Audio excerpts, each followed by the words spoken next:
ओम साई राम। साई सचरित्र अध्याय 10।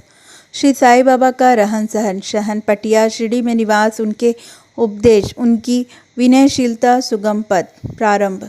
श्री साई बाबा का सदा ही प्रेम पूर्वक स्मरण करो, क्योंकि वे सदैव दूसरों के कल्याणार्थ तत्पर तथा आत्मलीन रहते थे।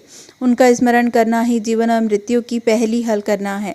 साधनाओं में यह अति श्रेष्ठ तथा सरल साधना है, क्योंकि इसमें कोई द्रव्य व्यय नहीं होता। केवल मामूली परिश्रम से ही भविष्य नितांत फलदायक होता है। जब तक इंद्रियां बलिष्ठ है, क्षण क्षण इस साधना को आचरण में लाना चाहिए।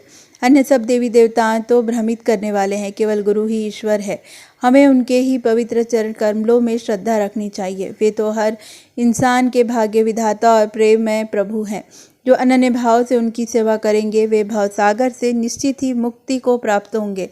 न्याय अथवा मीमांसा या दर्शन शास्त्र पढ़ने की भी कोई आवश्यकता नहीं है। जिस प्रकार नदी या समुद्र पार करते समय नाविक पर विश्वास रखते हैं, उसी प्रकार विश्वास हमें भवसागर से पार होने के लिए सद्गुरु पर करना चाहिए। सद्गुरु तो केवल भक्तों के भक्ति भाव की ओर ही देखकर उन्हें ज्ञान और परमानंद की प्राप्ति करा देते हैं। गत अध्याय में बाबा की भिक्षावृत्ति, भक्तों के अनुभव तथा अन्य विषयों का वर्णन किया गया है। अब पाठकगण सुने कि श्री साई बाबा किस प्रकार रहते, शयन करते और शिक्षा प्रदान करते थे।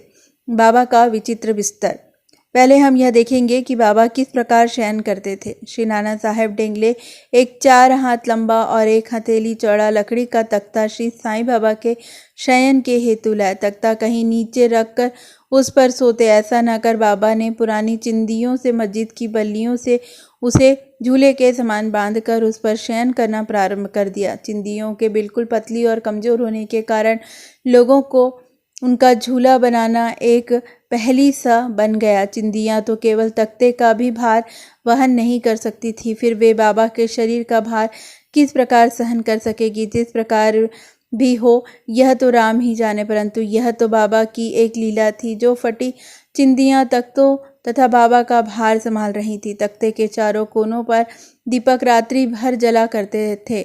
बाबा को तख्ते पर बैठे या शयन करते हुए देखना देवताओं को भी दुर्लभ दृश्य था। सब आश्चर्यचकित थे कि बाबा किस प्रकार तख्ते पर चढ़ते होंगे और किस प्रकार नीचे उतरते होंगे।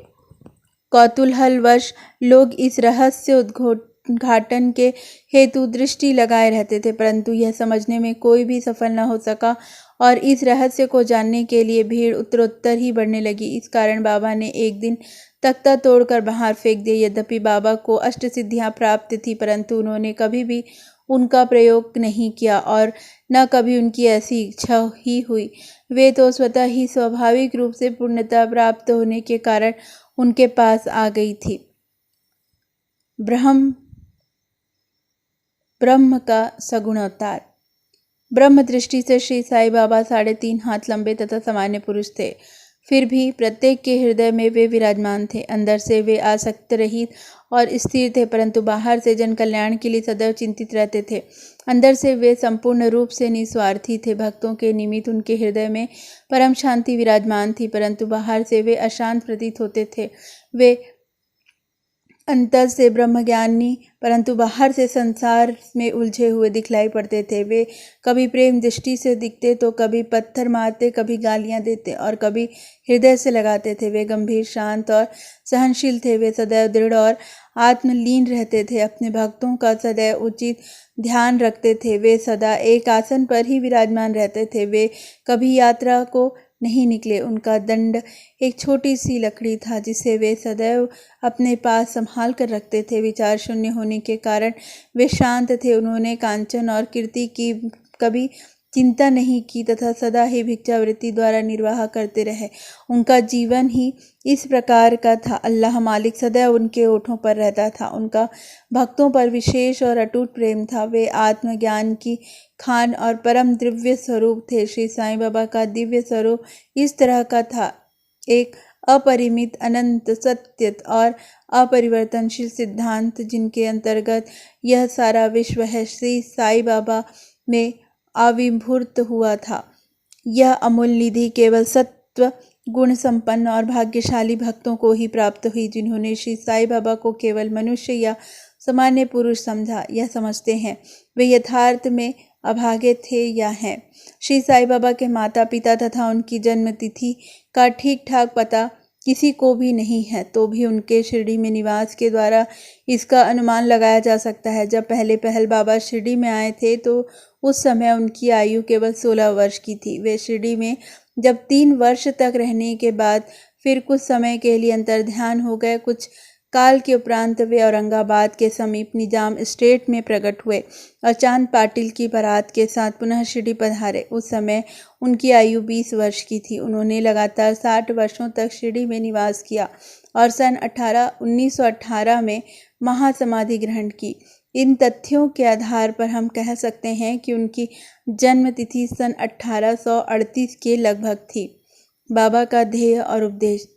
सहस्त्रवीं शताब्दी 1608-1681 में संत रामदास प्रकट हुए और उन्होंने यवनों से गायों और ब्राह्मणों की रक्षा करने का कार्य पर्याप्त सीमा तक सफलतापूर्वक किया, परंतु 2 शताब्दियों के व्यतीत हो जाने के बाद हिंदू और मुसलमान में वैमनस्य बढ़ गया और इसे दूर करने के लिए ही श्री साईं बाबा प्रकट हुए। उनका सभी के लिए यही उपदेश था कि राम जो हिंदुओं के भगवान है और रहीम जो मुसलमानों का खुदा है, एक ही है और इनमें किंचित मात्र भी भेद नहीं। फिर तुम उनके अनुयायियों को क्यों पृथक पृथक रहकर झगड़ते हो? अज्ञानी बालकों, दोनों जातियां एक साथ मिलजुल कर रहो, शांत चित्त से रहो और इस प्रकार राष्ट्रीय एकता का ध्येय प्राप्त करो। कलह और विवाद व्यर्थ है, इसीलिए न झगड़ो न परस्पर प्राणघातक ही बनो। सदैव अपने हित तथा कल्याण का विचार करो। श्री हरि तुम्हारी रक्षा अवश्य करेंगे। योग्य, वैराग्य, तप, ज्ञान आदि ईश्वर के समीप पहुँचने के मार्ग हैं। यदि तुम किसी तरह सफल साधक नहीं बन सकते हो, तुम्हारा जन्म व्यर्थ है, क्योंकि कोई कितना ही निंदा क्यों न करे, तुम उसका प्रतिकार न करो। यदि कोई शुभ कर्म करने की इच्छा है तो सदैव दूसरों की भलाई करो।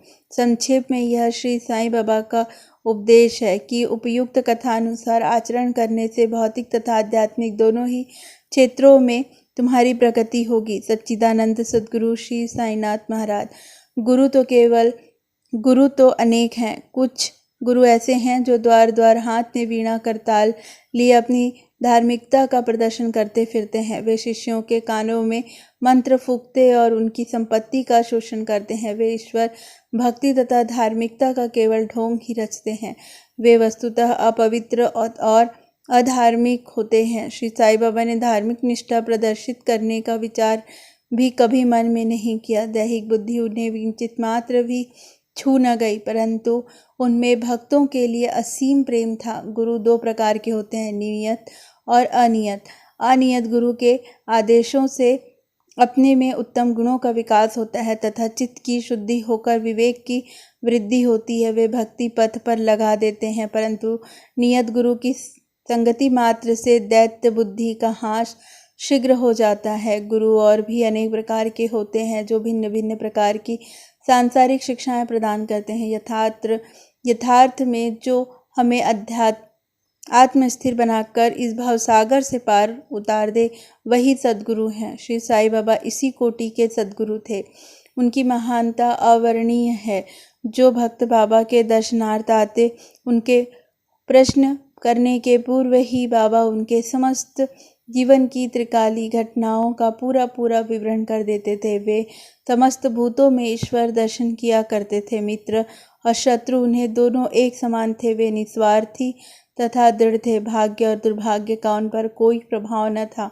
वे कभी संशयग्रस्त नहीं हुए। देहधारी होकर भी उन्हें देह की किंचित मात्र आसक्ति न थी। देह तो उनके लिए केवल आवरण मात्र था। यथार्थ में तो वे नित्य मुक्त थे। वे शिरडीवासी धन्य हैं जिन्होंने श्री साईं बाबा की ईश्वर रूप में उपासना की। सोते जागते, खाते पीते, वाड़े या खेत तथा घर में अन्य कार्य करते हुए भी वे लोग सदैव उनका स्मरण तथा गुणगान करते थे। साईं बाबा के अतिरिक्त दूसरा कोई ईश्वर वे मानते ही न थे। शिरडी की नारियों के प्रेम की माधुर्य का तो कहना ही क्या। वे बिल्कुल भोली भाली थी। उनका पवित्र प्रेम उन्हें ग्रामीण भाषा में भजन रचने की सदैव प्रेरणा देता रहता। यद्यपि वे शिक्षित न थी तो भी उनके सरल भजनों में वास्तविक काव्य की झलक थी।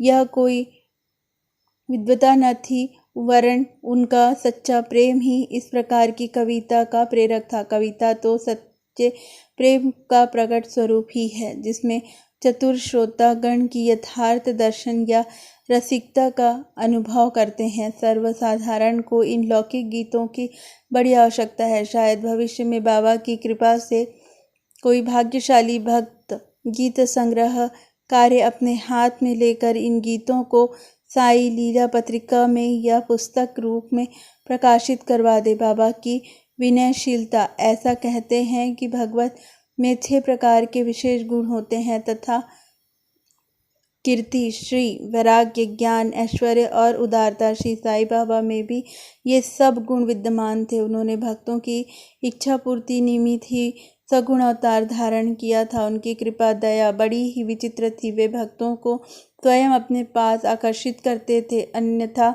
उन्हें कोई कैसा जान पाता। भक्तों के हेतु वे अपने श्रीमुख से ऐसे वचन कहते जिनका वर्णन करने का सरस्वती भी साहस न कर सकती। उनमें से यहाँ पर एक रोचक नमूना दिया जाता है। बाबा अति विनम्रता से इस प्रकार बोलते, दासानुदास मैं तुम्हारा ऋणी हूँ। तुम्हारे दर्शन मात्र से मुझे सांत्वना मिली। यह तुम्हारा मेरे ऊपर बड़ा उपकार है कि जो मुझे तुम्हारे चरणों का दर्शन प्राप्त हुआ। तुम्हारे दर्शन कर मैं अपने को धन्य समझता हूँ। कैसी विनम्रता है। यदि कोई यह सोचे कि इन वाक्यों को प्रकाशित करने से श्री साई बाबा की महानता को आँच पहुँची है तो मैं इसके लिए क्षमा प्रार्थी हूँ और इसके प्रायश्चित स्वरूप में साई नाम का कीर्तन तथा जप किया करता हूँ। यद्यपि बाह्य दृष्टि से बाबा विषय पदार्थों का उपभोग करते हुए प्रतीत होते थे, परंतु उन्हें किंचित मात्र भी उनकी गंध न थी और न ही उनके उपभोग का ज्ञान था। वे खाते अवश्य थे, परंतु उनकी जिह्वा को कोई स्वाद न था। वे नेत्रों से देखते थे, परंतु उस दृश्य में उनकी कोई रुचि न थी। काम के संबंध में वे हनुमान सदृश अखंड ब्रह्मचारी थे। उन्हें किसी पदार्थ में आसक्ति न थी। वे शुद्ध चैतन्य स्वरूप थे, जहाँ समस्त इच्छाएं, अहंकार और अन्य चेष्टाएं विश्राम पाती थी। संक्षेप में वे निस्वार्थ, मुक्त और पूर्ण ब्रह्मण थे। इस कथन को समझने हेतु एक रोचक कथा का उदाहरण यहाँ दिया जाता है। नानावली। शिरडी में नानावली नामक एक विचित्र और अनोखा व्यक्ति था। वह बाबा के सब कार्यों की देखभाल किया करता था। एक समय जब बाबा गादी पर विराजमान थे, वे उनके पास पहुंचा। वह स्वयं ही गादी पर बैठना चाहता था, इसीलिए उसने बाबा को वहां से हटने को कहा। बाबा ने तुरंत गादी छोड़ दी और तथा नानावली वहाँ विराजमान हो गया। थोड़े ही समय वहाँ बैठकर वह उठा और बाबा को अपना स्थान ग्रहण करने को कहा। बाबा पुनः आसन पर बैठ गए। यह देखकर नानावली उनके चरणों पर गिर पड़ा और भाग गया। इस प्रकार अनायास ही आज्ञा दिए जाने और वहाँ से उठाए जाने के कारण बाबा में किंचित मात्र भी अप्रसन्नता की झलक न थी। सुगम पथ। संतों की कथाओं का श्रवण करना और उनका समागम। यद्यपि बाह्य दृष्टि से श्री साई बाबा का आचरण सामान्य पुरुषों के सदृश ही था, परंतु उनके कार्यों में उनकी असाधारण बुद्धिमत्ता और चतुराई स्पष्ट ही प्रतीत होती थी। उनके समस्त कर्म भक्तों की भलाई के निमित्त ही होते थे। उन्होंने कभी भी अपने भक्तों को किसी आसन या प्राणायाम के नियमों अथवा किसी उपासना या आदेश कभी नहीं दिया और न ही उनके कानों में कोई मंत्र ही फूंका। उनका तो सभी के लिए यही कहना है, चातुर्य त्याग कर सदैव साईं साईं यही स्मरण करो। इस प्रकार आचरण करने से समस्त बंधन छूट जाएंगे और तुम्हें मुक्ति प्राप्त हो जाएगी। पंचामी तप, त्याग, स्मरण, अष्टांग योग आदि का साध्य होना केवल ब्राह्मणों को ही संभव है, अन्य वर्णों के लिए नहीं। मन का कार्य विचार करना है, बिना विचार किए वह एक क्षण भी नहीं रह सकता। यदि तुम उसे किसी विषय में लगा दोगे तो वह उसी का चिंतन करने लगेगा, और यदि उसने गुरु को अर्पण कर दोगे तो वह गुरु के संबंध में ही चिंतन करता रहेगा। आप लोग बहुत ध्यानपूर्वक साईं की महानता और श्रेष्ठता श्रवण कर चुके हैं।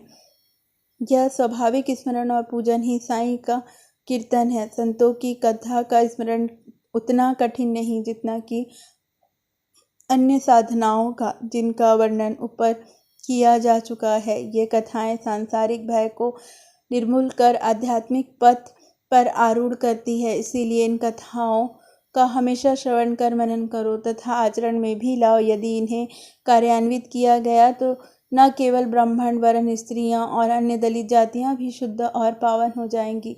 सांसारिक कार्यों में लगे रहने पर भी अपना चित्त साईं और उनकी कथाओं में लगाए रहो। तब तो यह निश्चित है कि वे कृपा अवश्य करेंगे। यह मार्ग अति सरल होने के कारण ये मार्ग सरल है, फिर भी क्या कारण है कि सब कोई इसका अवलंबन नहीं करते हैं। कारण केवल यह है कि इस कृपा के अभाववश लोगों में संत कथाएं श्रवण करने की रुचि उत्पन्न नहीं होती। ईश्वर की कृपा से ही प्रत्येक कार्य सुचारू एवं सुंदर ढंग से चलता है। संतों की कथा का श्रवण ही संत समागम सदृश है। संत सानिध्य का महत्व अति महान है। उसमें दैहिक वृद्धि, अहंकार और जन्म मृत्यु के चक्र से मुक्ति हो जाती है। हृदय की समस्त ग्रंथियां खुल जाती है और ईश्वर से मिलन हो जाता है, जो कि चैतन्य धन स्वरूप है। विषयों से निश्चित ही विरक्ति बढ़ती है तथा दुखों और सुखों में स्थिर रहने की शक्ति प्रदान हो जाती है और आध्यात्मिक उन्नति सुलभ हो जाती है। यदि तुम कोई साधन जैसे नाम स्मरण, पूजन तथा भक्ति इत्यादि नहीं करते, परंतु अनन्य भाव से केवल संतों के ही शरणागत हो जाओ, तो वे तुम्हें आसानी से भवसागर के उस पार उतार देंगे। इसी कार्य के निमित्त ही संत विश्व में प्रकट होते हैं। पवित्र नदियाँ गंगा, यमुना, गोदावरी, कृष्णा, कावेरी आदि जो संसार की समस्त पापों को धो देती है, वे भी सदैव इच्छा रखती है कि कोई महात्मा अपने चरण स्पर्श से हमें पावन करे। ऐसा संतों का प्रभाव है। गत जन्मों के शुभ कर्मों के फलस्वरूप ही श्री साईं चरणों की प्राप्ति संभव है। मैं श्री साईं के मोह विनाशक चरणों का ध्यान कर उन्हें अध्याय समाप्त करता हूँ। उनका स्वरूप कितना सुंदर और मनोहर है। मस्जिद के किनारे पर खड़े हुए वे सब भक्तों के उनके कल्याणार्थ उदी वितरण किया करते हैं, जो इस विश्व की मिथ्या मानकर सदा आत्मानंद में निमग्न रहते थे। ऐसे सच्चिदानंद श्री साईनाथ महाराज के चर कमलों में मेरा बारंबार नमस्कार है। श्री सद्गुरु साईनाथार्पणम वस्तु। शुभ भवतु।